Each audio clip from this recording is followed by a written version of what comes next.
और सुबह खैर जनाब। अब आपकी मुलाकात होगी डॉक्टर सदाकत से, जो कि विलिंग वेज के सीईओ हैं और बड़े अच्छे साइकेट्रिस्ट हैं। आज हम बात कर रहे हैं पार्टनर के अंदर अगर बुरी आदतें हों, शराब पीना या फिर इनफिडेलिटी। बहुत सारी खवातीन हैं तो मर्दों से, मर्द हैं तो खवातीन के साथ, जिसे कहते हैं एक्स्ट्रा मैरिटल रिलेशंस के शौकीन, और फिर उसके अलावा कोई भी और झूठ बोलना, गैम्बलिंग, काम ना करना, काम में दिलचस्पी ना लेना, नाकामियाँ बहुत सारी ऐसी जो कि उनके क्रेडिट पे हों और जिसकी वजह से फ़र्क पड़ रहा हो दूसरे पार्टनर को, बच्चों को, घर पे। तो ये तमाम आदतें जो कि किसी भी शख्स की शख्सियत का हिस्सा बन चुकी होती हैं, उनके ऊपर कैसे काम करना होता है और कहते हैं ना हम किसी को बदल सकते हैं या नहीं। तो ये सब कुछ कैसे होगा, कैसे इन चीज़ों के साथ रहा जा सकता है, ये बातें आज डिस्कस करेंगे। डॉक्टर सदाकत हमारे साथ। अस्सलाम वालेकुम। वालेकुम अस्सलाम। कैसे आप? अल्हम्दुलिल्लाह। अच्छा, ये जो मैंने बताया है, बदलना तो किसी को मुमकिन नहीं है, बदला जा सकता है? नहीं, खाली किसी को बदलने की बात नहीं हो रही। बात ये हो रही है कि अगर शरीके हयात में कोई बुराई या बुरी आदत है जो कि शादी से पहले की है या शादी के बाद उभरी है, तो बदलना तो खैर बाद की बातें हैं, जो कि एक आसान काम नहीं है। उससे पहले तो यह है कि आप उससे कोप कैसे करें। यानी जो डैमेज किसी दूसरे के गलत रवैये से सामने आ रहा है, जैसे कि शराब नोशी या जुआ या सुस्ती, काहली, काम काज ना करना, परफॉर्म ना करना लाइफ में, जिम्मेदारियां ना उठाना या गुस्सा करना बेइंतहा, तो ये जो किसी के अंदर बुराइयां हैं जो कि शुरू में शरीके हयात का इंतखाब करते हुए पता नहीं चलती, तो जब ये बुराइयां शादी के बाद उभर के बहुत सामने आती हैं और वक्त गुजरता चला जाता है और बच्चे पैदा होने शुरू हो जाते हैं, और तो इस पे जो रद्द अमल है, इसे कोप करना, इस सिचुएशन से जो कोप करना है, अगर वो सही तरीके से ना हो तो जो डैमेज ओरिजिनल लाइफ पार्टनर के की बद आदत का होता है वो शायद डैमेज कम होता है, लेकिन ये जो तरीका है कोप करने का या रद्द अमल देने का या उसे हैंडल करने का, इससे डैमेज जो है बड़ा वसी दूर आपके नज़दीक इस तरह की चीज़ों से कोप करने का फिर सही तरीका क्या है? पहले तो गलत तरीका हमें देखना पड़ेगा कि जो गलत तरीका है लेकिन आम है यानी नॉर्मल है, वो क्या है। दो तरह के हैं, एक तो रोना पीटना और वावेला करना, दूसरा है सब्र करना, बर्दाश्त करना और खामोश हो जाना। दोनों में कुछ ना कुछ तकलीफ है।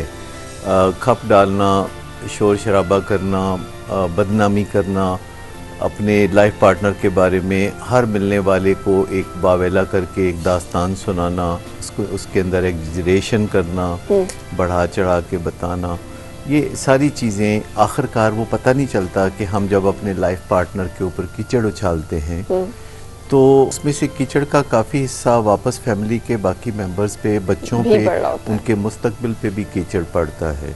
तो ये थोड़ा सा देखना पड़ेगा कि हमारा कोई भी कदम, जैसे हमारे लाइफ पार्टनर का या शरीक हयात का कोई कदम ख़ानदान की ज़िंदगी पर क्या असर डालता है, तो फिर हमें यह भी देखना पड़ेगा कि जो हमारा रद्द अमल है, जो कि एक अमल ही होता है, तो रद्द अमल जो है उसको किस कदर बढ़ा देता है। अच्छा, लेकिन डॉक्टर साहब मुझे ये लगता है कि कोई भी शख्स जब इस स्टेज पे आता है, यानी सब्र, बर्दाश्त, कोशिश करना कि अवॉइड किया जाए, इग्नोर किया जाए, लेकिन एक सैचुरेशन लिमिट और लेवल होता है ना, जहाँ पे जैसे बॉइलिंग पॉइंट होता है, वहाँ पर आकर कोई भी चीज़ है वो खोलने लग पड़ती है और वहाँ पे वो आप उसे कंट्रोल नहीं कर सकते। तो मुझे लगता है इंसानों का भी कोई एक ब्रेकिंग पॉइंट है जहाँ पर आकर वो फिर उस तरह से बर्दाश्त नहीं कर सकते जिस तरह से शायद वो उस जोन से, उस टाइम से नीचे कर सकते हैं। मैंने जिन भी लोगों को देखा है, अगर वो वावेला कर रहे हैं या बहुत ही सब्र की कड़वी गोलियां भी निकल रहे हैं लेकिन वो खुश नहीं है, तो वो लोग होते हैं जिन्होंने लॉन्ग सफरिंग हिस्ट्री होती है, वो या एक दो दिन की बात नहीं होती, उसमें साल की कार्रवाइयाँ होती हैं। सो आप अब मुझे बताइए कि जब एक लंबे अरसे से ये सारा चक्कर चल रहा हो और इंसान जो है अपने तौर पे सब कोशिशें कर चुका हो और आप कह रहे हैं दोनों काम गलत हैं, तो फिर उसे असल में करना क्या चाहिए और कब से ये काम जो है वो शुरू होना चाहिए? कि सब्र करना, ये इसका एक मसला है कि फिर सब्र की एक हद होती है, यानी पैमाना सब्र लबरेज ज़रूर होता है। आप अगर अपने अंदर बातों को रखते हैं तो फिर आप फट पड़ेंगे, और अगर आप सब्र करने की बजाय पहले ही फट पड़ेंगे तो फिर नेचुरली उससे मामलात और ज़्यादा बिगड़ेंगे। बात यह है, सब्र करना या वावेला करना या रद्द अमल देना ये मसलों का हल नहीं होता। बिल्कुल ठीक है। मसलों का जो हल है, ये जो प्रॉब्लम सॉल्वर लोग हैं वो हमेशा हल की तरफ जाते हैं, और हमेशा आप देखेंगे जिन घरों में ये मसाइल होते हैं, मसाइल तो खैर सभी घरों में होते हैं, लेकिन जिन्हें हैंडल नहीं करना आता फिर जिनका दुनिया तमाशा देखती है, वो हल तो कैसे ये वो होते होते हैं कि जो प्रॉब्लम सॉल्वर लोग होते ही नहीं। अच्छा, अगर एक प्रॉब्लम सॉल्वर और दूसरा ना हो तब भी मसला हल हो जाएगा? फिर भी मसला हल हो जाएगा, क्योंकि नेचुरली एक तो प्रॉब्लम क्रिएट कर रहा है, उसका रोल है कि वो प्रॉब्लम क्रिएट कर रहा है, और अब दूसरा अगर प्रॉब्लम सॉल्व कर रहा है तो उससे तो मसला हल होने का काफ़ी इम्कान होगा। लेकिन अगर एक बंदा जो है प्रॉब्लम क्रिएट कर रहा है और दूसरा बंदा भी प्रॉब्लम क्रिएट करता है एक नई तरह का, तो उस घर में पहले एक प्रॉब्लम था, अब दो प्रॉब्लम हो गए। अच्छा, अब जब एक प्रॉब्लम सॉल्वर का काम करेगा और एक प्रॉब्लम क्रिएटर का काम करेगा, तो जो सॉल्वर है उसने क्या क्या करना है? सॉल्वर को सबसे पहले तो देखना चाहिए कि जिस चीज़ को वो किसी बुरी आदत के तौर पर देख रहा है, तो वो बुरी आदत जो है वो कैसे हटाई जाए। क्या दूसरा इरादा कर लेगा तो वो आदत बदल जाएगी? क्योंकि हम समझते हैं कि दूसरा जिस बुरी आदत में मुब्तला है, अगर वो आज शाम फैसला कर ले तो वो उस बुरी आदत में से निकल जाएगा। जैसे गैम्बलिंग की आदत है, या शराब नोशी की, या और जो बहुत बहुत बुरी आदतें हैं, पुरानी आदतें हैं, जिनको हम एडिक्शंस कहते हैं, एक्चुअली इल्लतें कहते हैं जिनको हम। तो ऐसी बहुत सारी चीज़ें जो हैं, तो क्या सबसे पहले हमें पता होना चाहिए कि क्या दूसरा शख्स इस बात पे कादिर है कि वो आज शाम अपने मामलात को दुरुस्त कर ले, और वो जानबूझ के नहीं कर रहा। क्योंकि एक जो शरीक हयात है जो एक सही ज़िंदगी गुजार रहा है, उसका ये वहम होता है कि मेरा पार्टनर मुझे जानबूझ के तंग करने के लिए, ऑन पर्पस मेरी ज़िंदगी को हराम करने के लिए ये सब कुछ करता है, जबकि हकीकत इसके बरक्स हो सकती है। मैं आपको एक छोटी सी मिसाल देता हूँ। केयरलेसनेस जो है, गैर जिम्मेदारी, जबकि एक शख्स को पता हो कि उसे एक जिम्मेदार और मोहतात रवैया अडॉप्ट करना चाहिए, और वो जानबूझकर वो जिम्मेदार रवैया जो है अडॉप्ट ना करे, और बारहा ऐसे हो कि वो ना करे, तो डॉक्टर साहब आप उसे फिर जानबूझकर ये काम नहीं करता? वो इस हद तक यूजुअली लोग जानबूझ के काम नहीं करते। बुरी आदतें इस वजह से डेवलप होती हैं कि अच्छी आदतों के बारे में कभी सोचा नहीं जाता, अच्छी आदतों के बारे में मंसूबाबंदी नहीं की जाती, जिन्हें हम कीस्टोन हैबिट्स कहते हैं, जो लाइफ गुजारने के लिए कारआमद आदतें होती हैं। तो अब जब इतना अरसा डॉक्टर साहब गुजर चुका हो और एक बंदा जो है वो पूरी तरह इंडल्ज हो चुका हो मामलात में, तो क्या तब भी इस तरह की बातें करने से वो उसको वापस लाया जा सकता है, या फिर सिर्फ फर्क यही पड़ेगा कि जो प्रॉब्लम सॉल्वर है वो ज़रा चीज़ों को एक्सेप्ट कर जाएगा, वो ज़रा चीज़ों को इतना, उसके लिए इतना कोई मसला है बहुत ज़्यादा, जो उससे पहले बहुत बड़ा पहाड़ नज़र आता है, ज़रा छोटा पहाड़ नज़र आना शुरू हो जाएगा? देखिए, सबसे पहली बात तो ये है कि जो भी फैमिली मेम्बर बुरी आदतों में आपको मुब्तला नज़र आता है, तो आप ये तसव्वुर कभी भी ना करें कि किसी दिन सुबह या शाम को वो यकसर बदल जाएगा और उसके बाद सब अच्छा हो जाएगा। सब अच्छा हो जाएगा, चाहे वो जितने भी वादे करे, चाहे वो कितनी भी कस्में खाए, इससे कोई फ़र्क नहीं पड़ता। ये प्रोसेस जो आदतों में, बुरी आदतों में मुब्तला होने का जो प्रोसेस है, ये जो बाय डिफ़ॉल्ट हम इंसानों में होता है कि जब हम अच्छी आदतें नहीं सीखते, जो कि बहुत कम इम्कान होता है कि हमारी नशो नुमा में इस तरह का पहलू शामिल हो कि हमें अच्छी आदतें बाकायदा सिखाई जाएँ। दुनिया में अब बहुत जगहों पे ऐसा हो रहा है कि शुरू से ही बच्चों को ऐसी आदतें सिखाई जाती हैं कि आगे जाके सवाल ही पैदा ना हो कि कोई नशे में पड़े या जुआ खेले या इनफिडेलिटी में जाए। लेकिन ऐसे खुशकिस्मत जो इलाके हैं या जो जगह हैं जोग्राफियाई, वो बहुत छोटी छोटी पॉकेट्स हैं। नहीं, यहाँ भी हैं, यहाँ भी हैं, आपके लाहौर, कराची, इस्लामाबाद में भी अब ये प्रोसेस हो रहा है। कुछ ऐसे स्कूल हैं जिनमें यकीनी तौर पर ये चीज़ें शामिल की गई हैं। मैं बात ये कर रहा था कि पहले हमें ये तवक्को कभी भी नहीं रखनी चाहिए। दर हकीकत हम एक वादे के लिए बहुत ख्वाहिशमंद होते हैं कि कोई हमसे वादा करे, कोई हमसे कसम खाए। हमें यकीन होता है कि अगर कोई शख्स, वो जैसे कहते हैं ना, words, do I have your words, उसका मतलब ये है कि क्या आप अपनी बात पे कायम रहेंगे। और इंसानों के दरमियान बातचीत जो है उसी के जरिए से पता चलता है ना कि आपने दूसरे इंसान के साथ कैसे करना है, वो क्या चाह रहा है, और आप आगे आने वाले दिनों में उस इंसान के साथ मामलात कैसे चला सकते हैं, क्योंकि वो ज़बान से अपनी इकरार करता है, आपको बताता है कि चीज़ें जो है वो क्या होंगी। देखिए, जब जान पे भी बनी होती है ना, लोग दिल के दौरे के बाद अस्पताल से रुखसत हो रहे होते हैं और डॉक्टर उनको सादा सी बातें बता रहा होता है कि अब आपने सिगरेट नहीं पीना, नेचुरली आपको दिल का एक और दौरा ख़तरनाक हो सकता है, या आपने वॉक करनी है, आपने घी वाली चीज़ें नहीं खानी, तो 7% लोग अमेरिका में डॉक्टर की हिदायत पर अमल करते हैं। सिर्फ मैं पाकिस्तान के चूँकि अदाद शुमार नहीं है, तो 7% अगर अमेरिका में उस पर अमल करते हैं, जब जान पे बन गई होती है तब भी, जब बिल्कुल आपको पता होता है कि डॉक्टर कह रहा है कि अगला दिल का दौरा आपके लिए जानलेवा साबित होगा, बिल्कुल सही। तो ऐसे में जो बहुत मज़े के काम हैं, बज़ाहिर थ्रिल आती है जुआ खेलने से या कंप्यूटर पे बैठे रहने से या दोस्तों के साथ गपशप करने में, या और कोई जो इनफिडेलिटी का मामला है जो एक कशिश रखता है, तो ये सारे मामलात के बारे में हमें फिर ऐसा नहीं सोचना चाहिए कि एक वादा किसी काम का है। इसका मतलब है कि चोर चोरी से जाए, हेरा फेरी से न जाए, आप भी इत्तेफाक करते हैं इसे? नहीं, हेरा फेरी नहीं, चोरी से भी जाना थोड़ा मुश्किल होता है। अच्छा जी, तंजीला अस्सलाम वालेकुम, कैसी हैं? अस्सलाम वालेकुम। वालेकुम अस्सलाम, कैसी हैं आप? ठीक। फराबा जी, पहले तो मैं ये कह रही हूँ, मुझे आपका प्रोग्राम इतना पसंद है ना। अच्छा, बहुत कॉल शुक्रिया। का बताना तो मुझे फजूल ही है। अच्छा, बहुत शुक्रिया, thank you so much, God bless you. क्या कहा उन्होंने? समझ उन्होंने कहा कि प्रोग्राम आपका इतना पसंद है कि इतना पसंद है कि बार बार बताना फजूल है।